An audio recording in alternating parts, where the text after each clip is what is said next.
Assalamualaikum warahmatullahi wabarakatuh. Perkenalkan, nama saya Salsa Amalia Nurfadila dengan NPM 202122057 sebagai moderator sekaligus pemateri di kelompok 9 ini dengan judul Proses Perkembangan Kepribadian, Kemandirian, dan Penyesuaian Diri Peserta Didik. Perkenalkan, nama saya Eki Rizkia Maulida dengan NPM 202122042. Halo, nama saya Sri Wahyuni, NPM 2021222043 sebagai pemateri ketiga. Untuk mempersingkat waktu, saya akan mempersilahkan kepada pemateri pertama, yaitu saya sendiri, untuk memaparkan materi mengenai proses perkembangan kepribadian peserta didik. Setiap manusia atau individu di dunia ini memiliki kepribadian yang berbeda. Memahami karakteristik kepribadian manusia, khususnya peserta didik, tidaklah mudah sehingga antara guru dengan peserta didik harus sama-sama belajar. Dari proses belajar tersebut, banyak pendapat-pendapat atau hasil penelitian tentang macam-macam kepribadian peserta didik yang bertujuan agar terjadi kesinambungan antara satu dengan yang lainnya. Jika dalam kehidupan atau ruang lingkup pendidikan, salah satunya dapat bertujuan untuk memperlancar proses pembelajaran agar sasaran dan ilmu yang disampaikan dapat maksimal saat diterima masing-masing peserta didik. Sehingga dapat dikatakan bahwa memahami kepribadian peserta didik dapat dianggap modal atau langkah awal para pendidik sebelum kegiatan belajar mengajar berlangsung. Oke, sebelum kita membahas lebih dalam tentang perkembangan kepribadian, alangkah lebih baiknya kita mengetahui dulu apa itu kepribadian atau personality. Personality dari kata Latin persona, berasal dari kata Latin persona yaitu topeng, yang dapat kita katakan bahwa hal tersebut menggambarkan bagaimana seseorang tampak dari sudut pandang orang lain, jadi bukan diri yang sebenarnya. Para ahli pun tampaknya masih sangat beragam dalam memberikan rumusan tentang kepribadian. Dalam suatu penelitian kepustakaan yang dilakukan oleh Gordon W. Alford, beliau mengatakan bahwa hampir 50 definisi tentang kepribadian yang berbeda-beda beliau temukan. Berangkat dari studi yang dilakukannya, akhirnya beliau menemukan satu rumusan tentang kepribadian yang dianggapnya lebih lengkap. Menurut pendapat beliau, bahwa kepribadian adalah organisasi dinamis dalam diri individu sebagai sistem psikofisik yang menentukan caranya yang unik dalam menyesuaikan diri terhadap lingkungannya. Susunan di sini berarti bahwa kepribadian dibangun dari ciri-ciri yang saling berkaitan. Kemudian kata dinamis menunjukkan adanya perubahan kualitas dalam kepribadian dan sistem psikofisik yang terdiri dari kebiasaan atau habits, sikap atau attitude, nilai atau value, keyakinan atau believing, emosi atau emotion, perasaan atau feeling, dan motif yang bersifat psikologis, tetapi mempunyai dasar fisik secara umum. Semuanya merupakan kekuatan motivasi yang akan menentukan jenis penyesuaian yang akan dilakukan anak atau peserta didik sehingga dapat dikatakan bersifat unik. Kata kunci dari pengertian kepribadian adalah penyesuaian diri. Schneider mengartikan penyesuaian diri sebagai suatu proses respon individu yang baik yang bersifat behavioral maupun mental dalam upaya mengatasi kebutuhan-kebutuhan dari dalam diri, ketegangan emosional, frustasi dan konflik, serta memelihara keseimbangan antara pemenuhan kebutuhan tersebut dengan tuntutan atau norma lingkungan. Sedangkan yang dimaksud dengan unik bahwa kualitas perilaku itu khas sehingga dapat dibedakan antara individu satu dengan individu lainnya. Keunikannya itu didukung oleh keadaan struktur psikofisiknya, misalnya konstitusi dan kondisi fisik, tampang, hormon, segi kognitif dan afektifnya yang saling berhubungan dan berpengaruh, sehingga menentukan kualitas tindakan atau perilaku individu yang bersangkutan dalam berinteraksi dengan lingkungannya. Pengertian kepribadian menurut Woodward juga berpendapat bahwa tiap-tiap tindakan seorang itu diwarnai oleh kepribadiannya. Baginya kepribadian bukanlah suatu substansi melainkan gejalanya, suatu gaya hidup. Kepribadian tidaklah menunjukkan jenis suatu aktivitas seperti berbicara, mengingat, berpikir, atau bercinta, tetapi seseorang individu dapat menampakkan kepribadiannya dalam cara-cara ia melakukan aktivitas-aktivitas tadi. Kepribadian dapat didefinisikan juga dalam beberapa unsur, yaitu yang pertama organisasi dinamis. Maksudnya adalah bahwa kepribadian itu selalu berkembang dan berubah walaupun ada organisasi sistem yang mengikat dan menghubungkan sebagai komponen kepribadian. Yang kedua, bersifat psikofisik yang menunjukkan bahwa kepribadian bukanlah semata-mata neural atau fisik tetapi merupakan perpaduan kerja antara aspek dan fisik dalam kesatuan kepribadian. Yang ketiga, istilah menentukan yang berarti bahwa kepribadian mengandung kecenderungan menentukan atau determinasi yang memainkan peranan aktif dalam tingkah laku individu. Kemudian yang keempat, bersifat unik atau khas yang menunjukkan bahwa tidak ada dua orang yang mempunyai kepribadian yang sama. Kemudian ada menyesuaikan diri terhadap lingkungan yang menunjukkan bahwa kepribadian ini mengantar individu dengan lingkungan fisik dan lingkungan psikologisnya kadang-kadang menguasainya. Jadi kepribadian adalah suatu yang mempunyai fungsi atau arti adaptasi dan menentukan. Maka dapat kita simpulkan berdasarkan yang tadi, dapat disimpulkan juga bahwa pengertian kepribadian adalah suatu kesatuan yang membimbing individu dalam menyesuaikan diri pada lingkungan sosial maupun lingkungan fisik dengan mencakup secara keseluruhan dari pikiran, perasaan, dan perilaku dalam keadaan sadar ataupun tidak sadar. Kemudian sekarang saya akan menjelaskan mengenai faktor-faktor yang mempengaruhi kepribadian. Menurut Purwanto, terdapat 3 faktor yang mempengaruhi kepribadian. Yang pertama yaitu faktor biologis. Faktor biologis ini merupakan faktor yang berhubungan dengan keadaan jasmani atau seringkali pula disebut faktor fisiologis seperti keadaan genetik, pencernaan, pernapasan, peredaran darah, kelenjar-kelenjar, saraf, tinggi badan, berat badan, dan sebagainya. Kita mengetahui bahwa keadaan jasmani setiap orang sejak dilahirkan telah menunjukkan adanya perbedaan-perbedaan. Hal ini dapat kita lihat pada setiap bayi yang baru lahir. Ini menunjukkan bahwa sifat-sifat jasmani yang ada pada setiap orang ada yang diperoleh dari keturunan dan ada pula yang merupakan pembawaan anak atau orang itu masing-masing. Yang kedua ada faktor sosial. Faktor sosial yang dimaksud di sini adalah masyarakat, yakni manusia-manusia lain di sekitar individu yang bersangkutan. Termasuk juga ke dalam faktor sosial adalah tradisi-tradisi, adat istiadat, peraturan-peraturan, bahasa, dan sebagainya yang berlaku di masyarakat itu. Sejak dilahirkan, anak telah mulai bergaul dengan orang-orang di sekitarnya. Dengan lingkungan yang pertama adalah keluarga. Maka dalam perkembangan kepribadian, peranan keluarga sangat penting dan menentukan bagi pembentukan kepribadian selanjutnya. Keadaan dan suasana keluarga yang berlainan memberikan pengaruh yang bermacam-macam pula terhadap perkembangan kepribadian anak. Pengaruh lingkungan keluarga terhadap perkembangan anak sejak kecil adalah sangat mendalam dan menentukan perkembangan pribadi anak selanjutnya. Hal ini disebabkan karena pengaruh itu merupakan pengalaman yang pertama. Pengaruh yang diterima anak masih terbatas jumlah dan luasnya. Intensitas pengaruh itu sangat tinggi karena berlangsung terus-menerus, serta umumnya pengaruh itu diterima dalam suasana bernada emosional.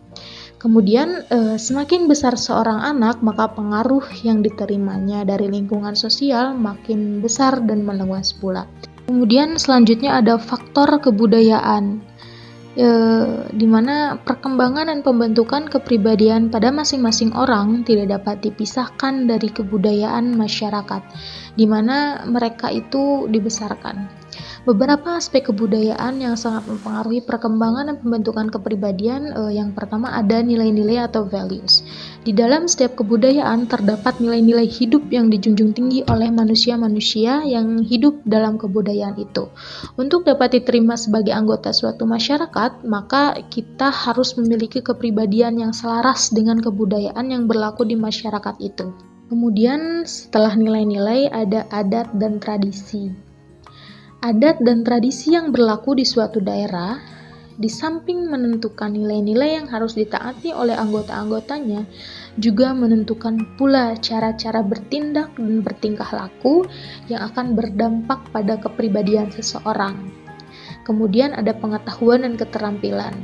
Tinggi rendahnya pengetahuan dan keterampilan seseorang atau suatu masyarakat mencerminkan pula tinggi rendahnya kebudayaan masyarakat itu. Semakin tinggi kebudayaan suatu masyarakat, semakin berkembang pula sikap hidup dan cara kehidupannya. Kemudian ada bahasa.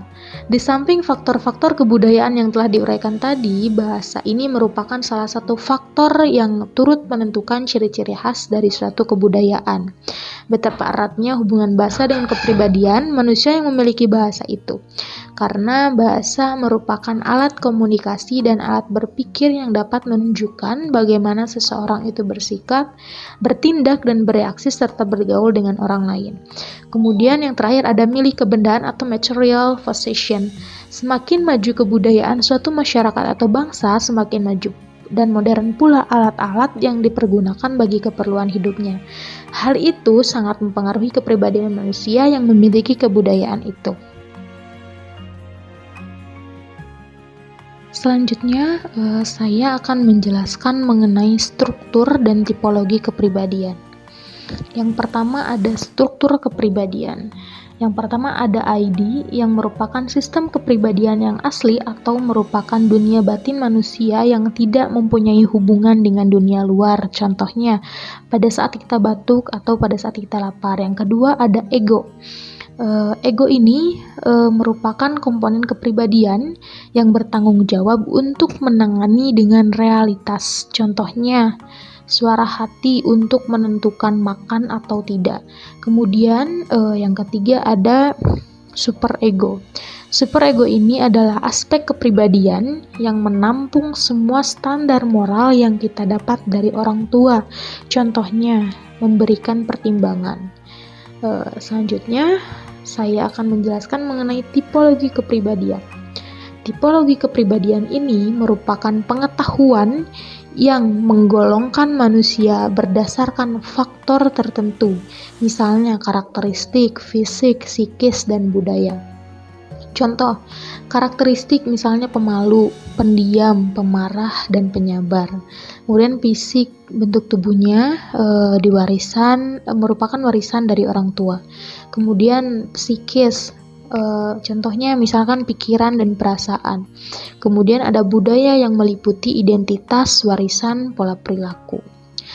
Beberapa pandangan tentang kepribadian. Yang pertama ada tipologi Sejejung yang menggolongkan kepribadian manusia menjadi 3 golongan, yaitu yang pertama ada introvert. Introvert ini merupakan tipe kepribadian di mana minatnya lebih mengarah ke dalam pikiran dan pengalaman sendiri. Tindakannya lebih dipengaruhi dari dalam dirinya sendiri. Orang dengan kepribadian ini mempunyai sifat tertutup, tidak tahan kritik, mudah tersinggung, sukar bergaul, sukar dimengerti orang lain, dan suka membesar-besarkan masalah. Kemudian yang selanjutnya ada extrovert, yaitu tipe dengan kepribadian di mana tindakannya lebih banyak dipengaruhi oleh dunia luar. Orang dengan kepribadian ini biasanya bersifat terbuka, lincah dalam pergaulan, priang, ramah, ekspresif, dan ekspresi emosinya spontan, kebal terhadap kritik, tidak begitu merasakan kegagalan, serta tidak banyak mengadakan analisis dan kritik diri sendiri. Kemudian yang terakhir ada tipe ambivert, yaitu tipe kepribadian yang dimana orang tersebut memiliki kedua tipe dasar dan sulit untuk memasukkannya ke dalam satu tipe. Kemudian selanjutnya ada tipologi Hippocrates Galenus, yang merupakan teori yang paling populer, yang merupakan juga pengembangan dari teori Empedocrates. Teori ini membagi kepribadian manusia berdasarkan 4 macam cairan tubuh yang ada dalam cairan tubuh manusia, yaitu yang pertama ada sifat kering, terdapat dalam kol atau empedu kuning. Kemudian ada sifat basah yang terdapat dalam melankol atau empedu hitam. Selanjutnya ada sifat dingin yang terdapat dalam flegma atau lendir. Kemudian yang terakhir ada sifat panas yang terdapat dalam sanguis atau darah. Kemudian selanjutnya ada tipologi Kretschmer yang merupakan teori yang menghubungkan antara konstitusi jasmania dan konstitusi kejiwaan, temperamen yang akan sangat membantu kepribadian. Konstitusi kejiwaan dibedakan menjadi 2 dalam tipologi ini. Yang pertama ada Sijotim, dan Clotim. Sijotim merupakan suatu kejiwaan yang sulit untuk kontak dengan dunia luar dan menutup diri sendiri. Bersifat pemalu, penyendiri, senang berpikir tentang dirinya sendiri dan cepat tersinggung. Kemudian ada yang kedua tadi ada yang disebut dengan Siklotim, yaitu mudah kontak dengan dunia luar, mudah adaptasi, mudah merasakan suka duka, terbuka, dan aktif. Kemudian yang selanjutnya ada tipologi Heyman yang bisa disebut sebagai tipe emosi onalitas. Yang pertama ada emosional, yaitu tipe yang mudah tergoyah oleh perasaan sehingga mudah bertindak. Kemudian yang kedua ada tidak emosional, yaitu perasaannya sedikit, tidak mudah tergoyah oleh perasaan lain sehingga tidak mudah bertindak. Kemudian setelah kita mengetahui tentang apa itu kepribadian, saya akan menjelaskan tentang perkembangan kepribadian itu sendiri. Di sini ada beberapa pendapat para ahli tentang perkembangan kepribadian. Yang pertama ada menurut Gordon Alford. Beliau berpendapat bahwa perkembangan kepribadian adalah sesuatu yang bisa berubah secara teratur, bertumbuh dan berkembang. Kemudian ada menurut Kun Caraningrat, beliau berpendapat bahwa perkembangan kepribadian merupakan ciri dari watak yang diperlihatkan seseorang dari lahir sampai lanjut usia. Kemudian ada George Herbert Mead yang berpendapat bahwa perkembangan kepribadian adalah tingkah laku manusia dalam berkembang dan berlangsung seumur hidup dengan berinteraksi dengan anggota masyarakat. Kemudian ada menurut Theodore M. Newcomb yang berpendapat bahwa perkembangan kepribadian merupakan organisasi sikap-sikap yang dimiliki oleh seseorang sebagai latar belakang terhadap perilaku. Kemudian ada menurut Crunch dan Crutchfield yang berpendapat bahwa perkembangan kepribadian merupakan sebuah integritas dari semua karakteristik individu dalam menyesuaikan diri terhadap lingkungan yang berubah-ubah dan terus-menerus. Kemudian ada menurut Adolf Hucken, SC, dan kawan-kawan yang berpendapat bahwa perkembangan kepribadian merupakan pola menyeluruh semua kemampuan, perbuatan, serta kebiasaan seseorang baik jasmani, mental, rohani, emosional maupun sosial. Kemudian ada dari Inger yang berpendapat bahwa perkembangan kepribadian merupakan keseluruhan dari seseorang dan sistem kecenderungan tertentu yang berinteraksi dengan serangkaian situasi. Kemudian ada menurut Horton, beliau berpendapat bahwa perkembangan kepribadian merupakan keseluruhan sikap, perasaan, ekspresi, dan temperamen seseorang. Lalu ada menurut Robert Sutherland yang berpendapat bahwa perkembangan kepribadian merupakan suatu hubungan interaksi antara lingkungan masyarakat dan kebudayaan. Lalu menurut Atkinson merupakan pola dari perilaku dan cara berpikir khas yang menentukan penyesuaian diri individu dengan lingkungan. Baik teman-teman, kemudian sekarang saya akan menjelaskan mengenai tahapan perkembangan kepribadian. Menurut John Jacques, tahapan kepribadian ini berlangsung dalam beberapa tahap. Yang pertama yaitu tahap perkembangan masa bayi yang berlangsung sejak lahir sampai usia 2 tahun. Tahap ini didominasi oleh perasaan. Perasaan ini tidak tumbuh dengan sendiri, melainkan berkembang sebagai akibat dari adanya reaksi-reaksi bayi terhadap stimulus lingkungan. Kemudian yang kedua, ada tahap perkembangan masa kanak-kanak yang berlangsung pada usia 2 tahun sampai usia 12 tahun. Pada tahap ini, perkembangan kepribadian dimulai dengan makin berkembangnya fungsi indera anak dalam mengadakan pengamatan. Kemudian yang ketiga ada tahap perkembangan pada masa preadolescent, yaitu yang berlangsung pada umur 12 tahun sampai 15 tahun. Pada tahap ini, perkembangan fungsi penalaran intelektual pada anak sangat dominan. Anak mulai kritis dalam menanggapi ide orang lain. Anak juga mulai belajar menentukan tujuan serta keinginan yang dapat membahagiakannya. Kemudian yang keempat ada tahap perkembangan masa adolesen, yaitu sekitar usia 15 tahun sampai 20 tahun. Pada masa ini, kualitas hidup manusia diwarnai oleh dorongan seksualitas yang kuat. Di samping itu, anak juga mulai mengembangkan pengertian tentang kenyataan hidup serta mulai memikirkan tingkah laku yang bernilai moral. Kemudian yang kelima ada tahap pematangan diri yang berlangsung setelah usia 20 tahun. Pada tahap ini perkembangan fungsi kehendak mulai dominan. Anak mulai dapat membedakan tujuan hidup pribadi, yakni pemuasan keinginan pribadi, pemuasan keinginan kelompok, serta pemuasan keinginan masyarakat.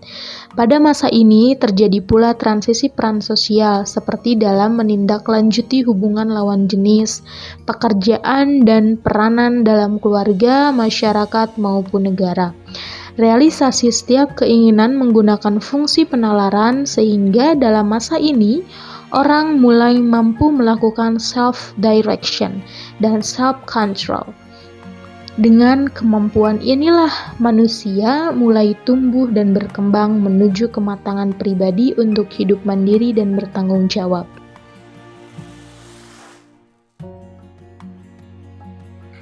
Proses perkembangan kemandirian peserta didik. Poin yang pertama yaitu pengertian kemandirian. Istilah kemandirian berasal dari kata diri yang mendapatkan awalan ke dan akhiran an. Kemudian membentuk suatu kata keadaan atau kata benda. Karena kemandirian berasal dari kata dasar diri, maka pembahasan mengenai kemandirian tidak bisa lepas dari pembahasan tentang perkembangan diri itu sendiri. Dalam konsep Carl Rogers disebut dengan self, karena memang diri itu adalah inti dari kemandirian. Kemudian, konsep yang sering digunakan atau yang berdekatan dengan kemandirian ialah konsep autonomi.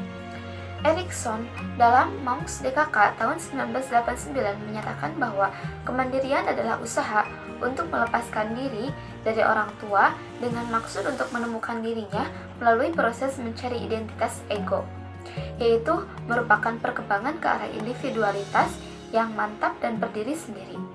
Secara singkat, dapat disimpulkan bahwa kemandirian mengandung pengertian yang pertama yaitu suatu kondisi di mana seorang memiliki hasrat bersaing untuk maju demi kebaikan dirinya sendiri. Lalu yang kedua yaitu mampu mengambil keputusan dan inisiatif untuk mengatasi masalah yang dihadapi. Yang ketiga yaitu memiliki kepercayaan diri dan melaksanakan tugas-tugasnya.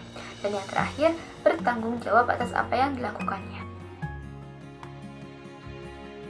Poin selanjutnya setelah pengertian adalah bentuk-bentuk kemandirian. Robert H. Vickers tahun 1972 membedakan kemandirian atas 4 bentuk. Yang pertama yaitu kemandirian emosi. Kemandirian emosi yaitu kemampuan mengontrol emosi sendiri dan tidak tergantungnya kebutuhan emosi kepada orang lain. Lalu yang kedua yaitu kemandirian ekonomi. Kemandirian ekonomi yaitu kemampuan mengatur ekonomi sendiri dan tidak tergantungnya kebutuhan ekonomi kepada orang lain. Lalu yang ketiga yaitu kemandirian intelektual.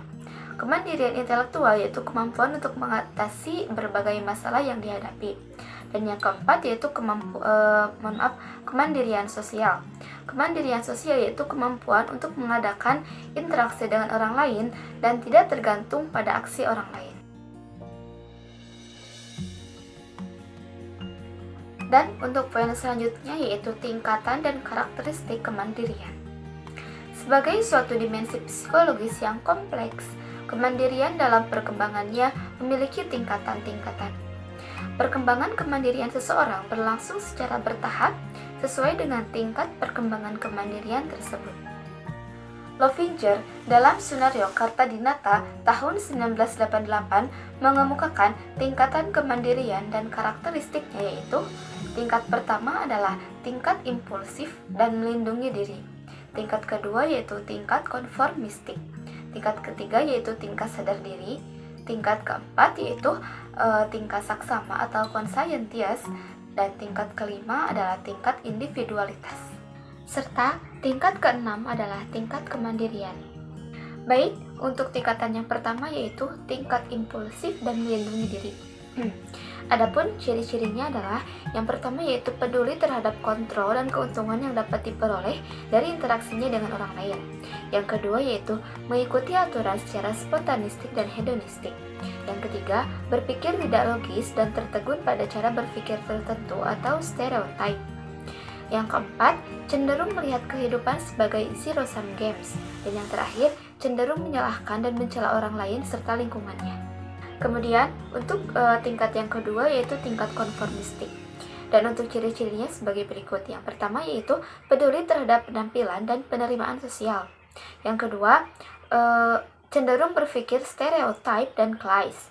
Yang ketiga, peduli akan konformitas terhadap aturan eksternal. Yang keempat, bertindak dengan motif yang dangkal untuk memperoleh pujian. Yang kelima, menyamakan diri dalam ekspresi emosi dan kurangnya introspeksi.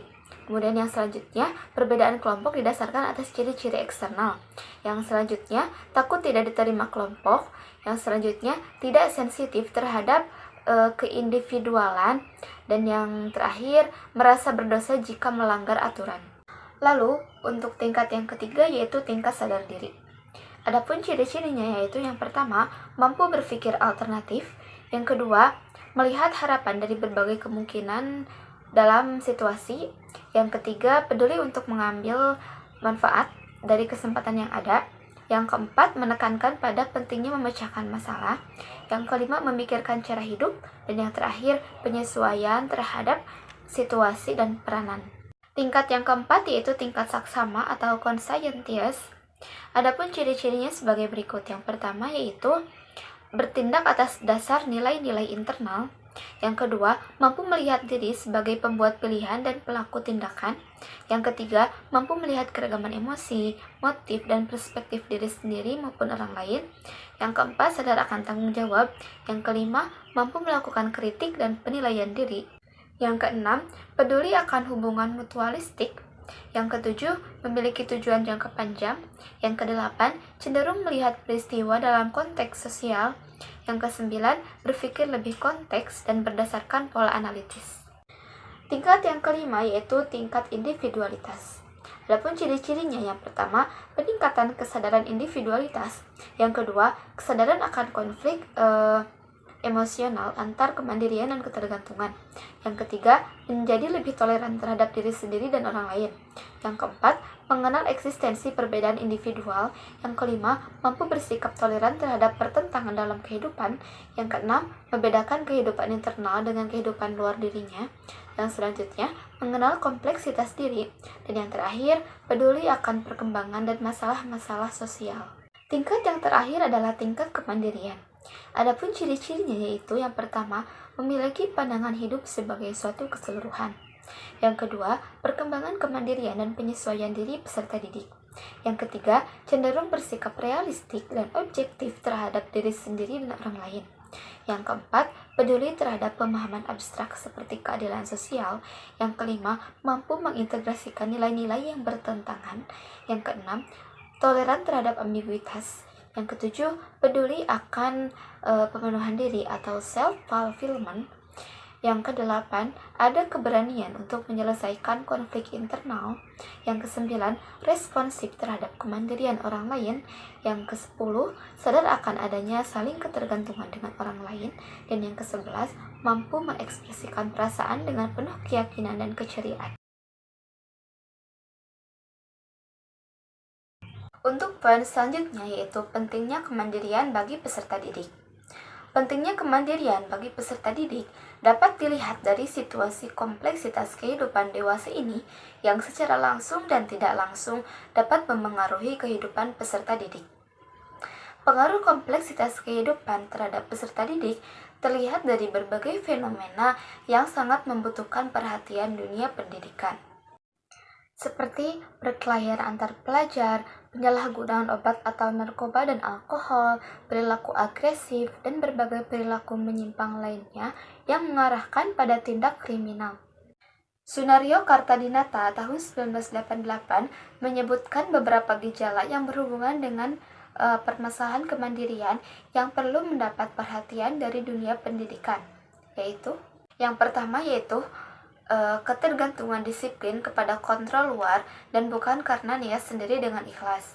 Nah, perilaku seperti ini akan mengarah pada perilaku formalistik, ritualistik, dan tidak konsisten, yang pada gilirannya akan menghambat pembentukan etos kerja dan etos kehidupan yang mapan sebagai salah satu ciri dari kualitas sumber daya dan kemandirian manusia. Gejala yang kedua yaitu sikap tidak peduli terhadap lingkungan hidup. Nah, manusia yang mandiri bukanlah manusia yang lepas dari lingkungannya, melainkan manusia yang bertransenden terhadap lingkungan.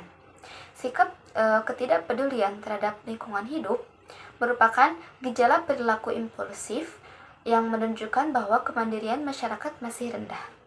Gejala yang ketiga yaitu sikap konformistik tanpa pemahaman dan konformistik mengorbankan prinsip. Mitos bahwa segala sesuatunya bisa diatur yang berkembang dalam masyarakat menunjukkan adanya ketidakjujuran dalam berpikir dan bertindak, serta kemandirian yang masih rendah. Dan poin yang terakhir yaitu perkembangan kemandirian peserta didik dan implikasinya bagi pendidikan. Adapun upaya-upaya pengembangan kemandirian peserta didik yaitu yang pertama, mengembangkan proses belajar mengajar yang demokratis yang memungkinkan anak akan merasa dihargai. Yang kedua yaitu mendorong anak untuk berpartisipasi aktif dalam pengambilan keputusan dan dalam berbagai kegiatan sekolah. Yang ketiga yaitu memberi kebebasan kepada anak untuk mengeksplorasi lingkungan dan mendorong rasa ingin tahu mereka. Yang keempat yaitu penerimaan positif tanpa syarat kekurangan dan kelebihan anak dan tidak membeda-bedakan anak yang satu dengan yang lainnya. Dan yang terakhir, menjalin hubungan yang harmonis dan akrab dengan anak.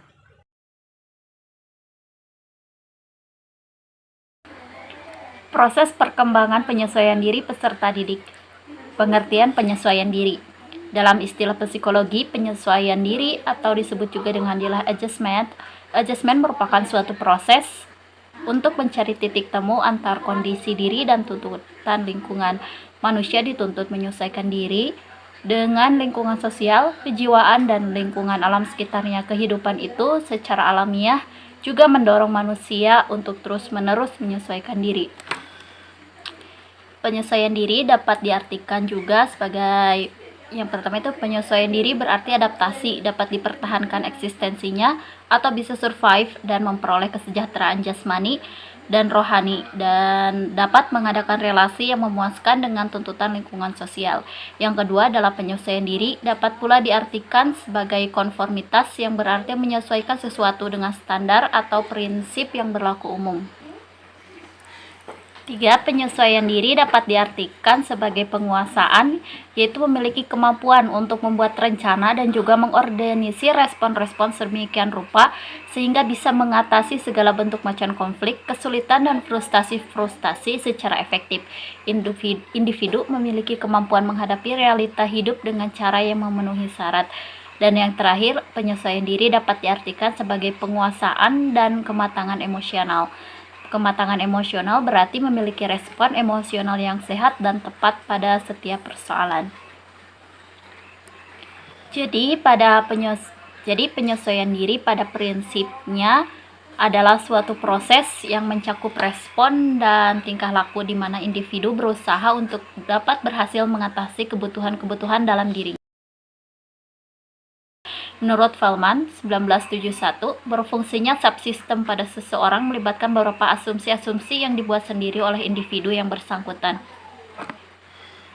Asumsi-asumsi tersebut yang pertama, reality assumptions, yaitu pandangan individu mengenai dirinya sendiri apa yang dipikirkan, siapa dirinya, dan apa sebenarnya sifat-sifat dari lingkungannya.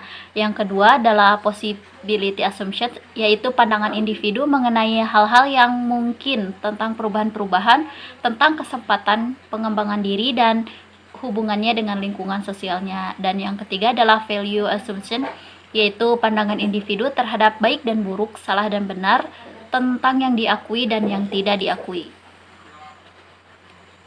Asumsi-asumsi inilah yang akhirnya membentuk frame of reference yang merupakan suatu pandangan yang menetap pada diri individu dalam hubungannya dengan lingkungan, serta merupakan hal penting untuk mengarahkan tingkah laku individu tersebut. Dalam beberapa hal, frame of reference yang dimiliki individu merupakan dasar untuk mengevaluasi pengalaman-pengalaman baru untuk coping dengan dunianya. Kemudian, perbedaan individu ini menyebabkan konsep penyesuaian diri menjadi relatif sifatnya, sehingga tidak dapat dibuat suatu pilihan cara-cara dalam menghadapi stres tertentu secara pasti. Menurut Skinder 1964, cara dalam menghadapi diri itu dikatakan relatif karena satu, penyesuaian diri dirumuskan dan dievaluasi dalam pengertian kemauan seseorang untuk mengubah diri untuk mengatasi tuntutan-tuntutan yang mengganggunya. Kemampuan ini berubah-ubah sesuai dengan nilai-nilai kepribadian dan tahap perkembangannya. Yang kedua, kualitas dari penyesuaian diri berubah-ubah terhadap beberapa hal yang berhubungan dengan masyarakat dan kebudayaan. Dan yang terakhir, adanya variasi tertentu pada individu.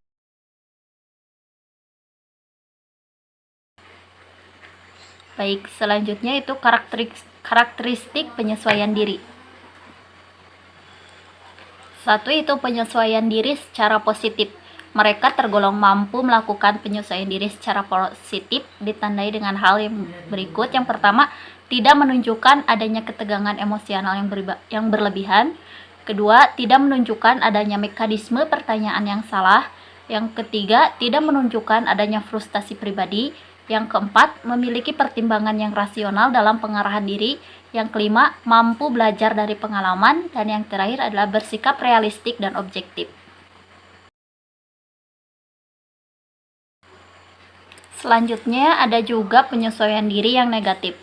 Yang pertama adalah reaksi bertahan atau defense reactions, yaitu yang pertama rasionalisasi, yaitu mencari alasan-alasan yang masuk akal untuk membenarkan tindakannya yang salah. Yang kedua, represi, yaitu menekan perasaan yang dirasakan kurang enak ke alam tidak sadar. Ia berusaha melupakan pengalamannya yang kurang menyenangkan. Yang ketiga adalah proyeksi, yaitu melemparkan sebab kegagalan dirinya kepada pihak lain untuk mencari alasan yang dapat diterima. Dan yang keempat yaitu sour grape atau anggur kecut, yaitu memutarbalikkan keadaan. Yang kedua, reaksi menyerang atau aggressive reactions. Yang pertama itu selalu membenarkan diri sendiri. Kemudian, selalu berkuasa dalam setiap situasi, suka membalas dendam, mau memilih segalanya, merasa senang bila mengganggu orang lain, suka menggertak baik dengan ucapan maupun perbuatan, menunjukkan sikap permusuhan secara terbuka, menunjukkan sikap menyerang dan merusak, keras kepala dalam sikap perbuatannya, bersikap balas dendam, memperkosa hak orang lain, tindakan yang serampangan dan marah secara sadis. Yang ketiga yaitu reaksi melarikan diri atau escape reaction. Yang pertama itu suka berfantasi untuk memuaskan keinginannya yang tidak tercapai dengan bertukang angan atau seolah-olah sudah tercapai. Yang kedua, banyak tidur, suka minuman keras, bunuh diri atau menjadi pecandu narkoba. Yang ketiga adalah regresi, yaitu kembali pada tingkah laku kekanak-kanakan, misalnya orang dewasa yang bersikap dan berperilaku seperti anak kecil.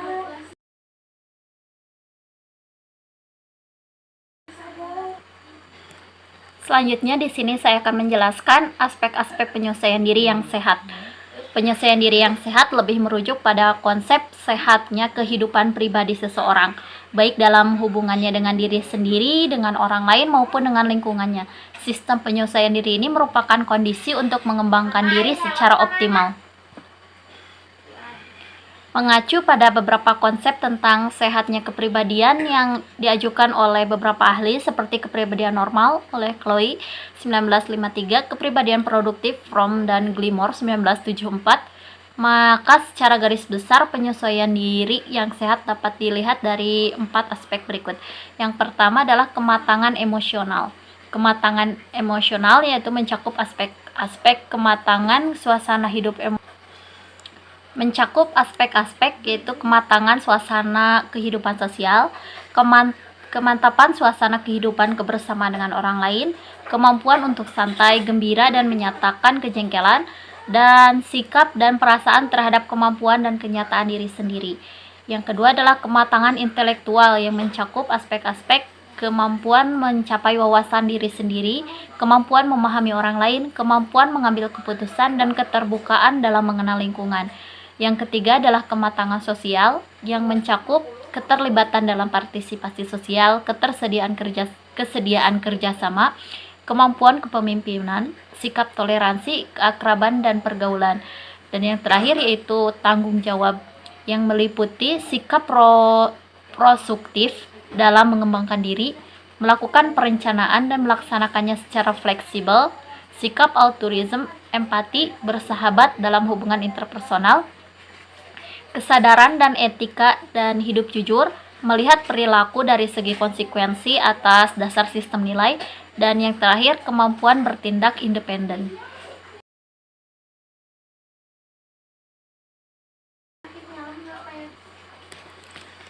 Selanjutnya, faktor-faktor yang mempengaruhi penyelesaian diri peserta didik.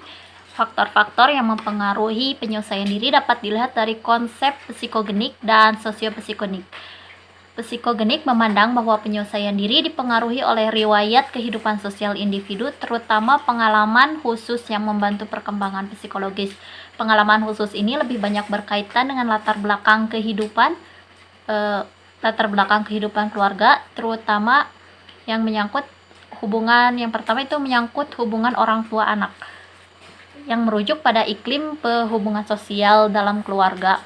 Apakah hubungan tersebut bersifat demokratis atau otoriter, yang mencakup bagaimana penerimaan penolakan orang tua terhadap anak, perlindungan dan kebebasan yang diberikan kepada anak, sikap dominatif atau integratif, pesimis atau sharing, pengembangan sikap mandiri dan ataupun ketergantungan. Yang kedua adalah iklim intelektual keluarga, yang merujuk pada sejauh mana iklim keluarga memberikan kemudahan bagi perkembangan intelektual anak, pengembangan berpikir logis atau irasional, yaitu yang mencakup kesempatan untuk berdialog logis, tukar pendapat dan gagasan, kegemaran membaca dan minat kultural, pengembangan kemampuan memecahkan masalah, pengembangan hobi, dan perhatian orang tua terhadap kegiatan belajar anak. Yang ketiga, iklim emosional keluarga, yang merujuk pada sejauh mana stabilitas hubungan dan komunikasi di dalam keluarga terjadi. Hal ini mencakup beberapa hal, yaitu yang pertama, intensitas kehadiran orang tua dalam keluarga. Kedua, hubungan persaudaraan dalam keluarga. Yang ketiga, kehangatan hubungan ayah dan ibu. Sementara itu dilihat dari konsep sosiopsikogenik, penyesuaian diri dipengaruhi oleh faktor iklim lembaga sosial di mana individu terlibat di dalamnya. Faktor sosiopsikogenik yang dominan mempengaruhi penyesuaian diri adalah sekolah, yang mencakup yang pertama, hubungan guru dan siswa, yang merujuk pada iklim hubungan sosial dalam sekolah, apakah hubungan tersebut bersifat demokratis atau otoriter, yang mencakup penerimaan dan penolakan guru terhadap siswa, sikap dominatif, otoriter, kaku, banyak tuntutan atau integratif, permisif, sharing, menghargai dan mengenal perbedaan individu. Dan yang terakhir yaitu hubungan yang bebas ketegangan atau penuh ketegangan. Yang kedua, iklim intelektual sekolah, yang merujuk pada sejauh mana perlakuan guru terhadap siswa dalam memberikan kemudahan bagi perkembangan intelektual siswa sehingga tumbuh perasaan kompeten, yang mencakup perhatian terhadap perbedaan individual siswa, intensitas tugas-tugas belajar, kecenderungan untuk mandiri atau berkonformitas pada siswa, sistem penilaian, kegiatan ekstrakurikuler, dan pengembangan inisiatif siswa.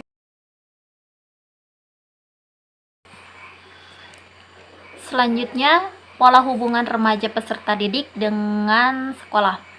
pengalaman masuk sekolah saat pertama mereka menyelesaikan diri pada pola kelompok diatur oleh guru.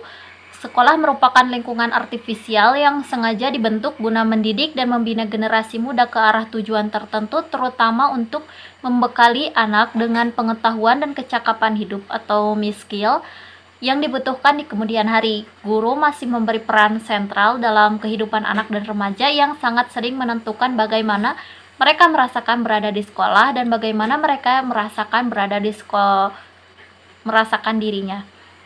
Mereka memahami bagaimana perlakuan selingan antara belajar dengan bermain, menghargai kemampuan-kemampuan khusus murid, mengetahui menciptakan suatu setting di mana anak-anak memandang diri mereka secara positif.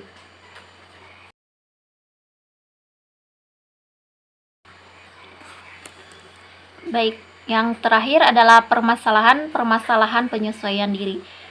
Ini adalah beberapa contoh saja dari permasalahan-permasalahan yang ada. Ini adalah permasalahan-permasalahan penyesuaian diri peserta didik terutama pada usia remaja. Yang pertama adalah sikap orang tua yang otoriter. Otoritas kepada remaja dapat menghambat proses penyesuaian diri remaja. Biasanya remaja berusaha menentang kekuasaan orang tua dan ia nantinya akan cenderung otoriter terhadap teman-temannya serta cenderung otoritas yang ada baik di sekolah maupun di masyarakat. Yang kedua, perbedaan perlakuan antara laki-laki dan perempuan memungkinkan timbulnya rasa iri hati dalam jiwa anak perempuan terhadap saudaranya yang laki-laki. Dan yang terakhir adalah remaja yang hidup di keluarga yang retak. Tampak pada adanya kecenderungan yang besar untuk marah, suka menyendiri, kurang kepekaan terhadap penerimaan sosial, dan kurang mampu menahan diri serta lebih gelisah dibandingkan dengan remaja yang hidup dalam rumah tangga yang wajar. Baik teman-teman, mungkin sekian yang dapat kami sampaikan. Mohon maaf apabila terjadi banyak kesalahan selama proses penyampaian materi, dan terima kasih atas perhatian yang telah teman-teman berikan.